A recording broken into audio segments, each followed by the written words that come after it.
सातारा जिल्ह्याचे पोलीस अधीक्षक संदीप पाटील यांनी आपलं स्वागत बुके नको तर बुक देऊन करा असं आवाहन सातारकरांना केलं आणि त्याला सातारकरांनी उदंड प्रतिसाद देत तब्बल 7,000 पुस्तकं गडचिरोली जिल्ह्यातल्या विद्यार्थ्यांसाठी दिली आहेत। गडचिरोलीमधल्या गरीब आणि गरजूंसाठी कपडे, भांडी, खेळणे आणि इतर वस्तू देण्याचं आवाहन संदीप पाटील यांनी केलेलं होतं आणि त्याला सुद्धा सातारकरांनी चांगला प्रतिसाद दिला।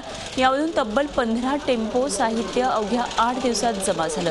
साताऱ्यातल्या युवा सेनेनं यासाठी पुढाकार घेतला होता।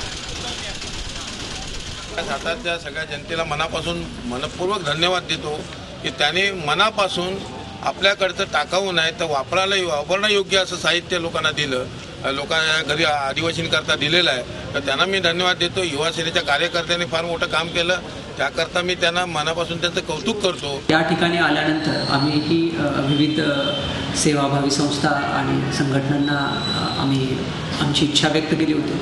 त्यामध्ये युवा सेनेने मोठ्या प्रमाणामध्ये अभियान राबवून त्यांनी बऱ्याचशा जुन्या वस्तू, भांडी, खेळणी असे गोळा केलेले आहे आणि ते आता आम्ही गडचिरोली पोलीस दलांना पाठवणार आहे। झी 24 तास रहा एक पाऊल पुढे।